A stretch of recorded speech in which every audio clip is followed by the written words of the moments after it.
ninkii saas markii loo xukumay marka uu muddo yar xidhay 2 week 3 week maxkamadiisa ay dhamaato sheekadiisa isla soo gabagabowday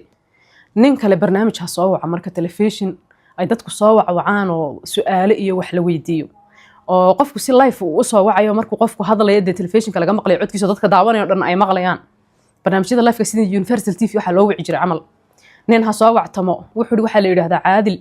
magaalada Maraakish baan ku noolahay xaafadda Hiblaayo anigu wuxuu yiri ninkii la xidhay ee quruxda gabdhaha xadi jiray ficilku sameyn jiray oo kale baan aniguna sameeyaa ilaa ninkan waxa lagu soo eedeeyay 40 gabdhood 26 buu qirtay dhowr iyo 10 wuu diiday show dhowr iyo 10 kaleba kan baa dhibka u geystay waxa la yiri maxaa tiri Caadil baa la yiraahdaa Caadil hebel waxaan ku noolay xaafadda Hiblaayo halkaasaan joogaa waxaan rabaa dambi inaan qirto dambi weyn oo galay oo dhowr iyo 10 gabdhood baan wajiga ka baxdilay qaarna boorsooyinkoodan ka qaatay qaar wuxuu yiri mootaan jiirsiiyay dhibaato weyn baan gabdhaha aniguna u geystay in la maxkamada ay rabaa waxa la Fariid baa tahay Fariid bravo dambi baadhigi ugu fiicnaa baa tahay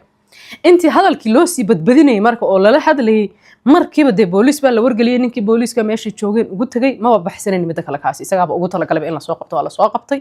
waxa la leeyahay adiguna maxaad ahayd waxa la ma dhici kartaa ninkan inuu iska camiranayo oo uu isleeyahay uu maadaama nin la soo qabtay anna saasaan dhahay dadka qaar ba iska sheegtay dambi ayna galin ma ogta si ay caan u noqdaan oo loo sheego bay hadda dambi weyn sheeganayaan inay shaqo ku lahayn ninkii waa la baaritaan baa la sameeyay waxa la ogaaday shaqadu raashid qaban jiray oo kale inuu isaguna qaban jiray gabdhaha dib u geysan jiray markii la yiri sabab wuxuu gabadh baa ballan igaga baxday gabadhan jeclaaba saani gashay gabdhahan caqdad u qaaday khaasatan gabdhaha qurqurxda badan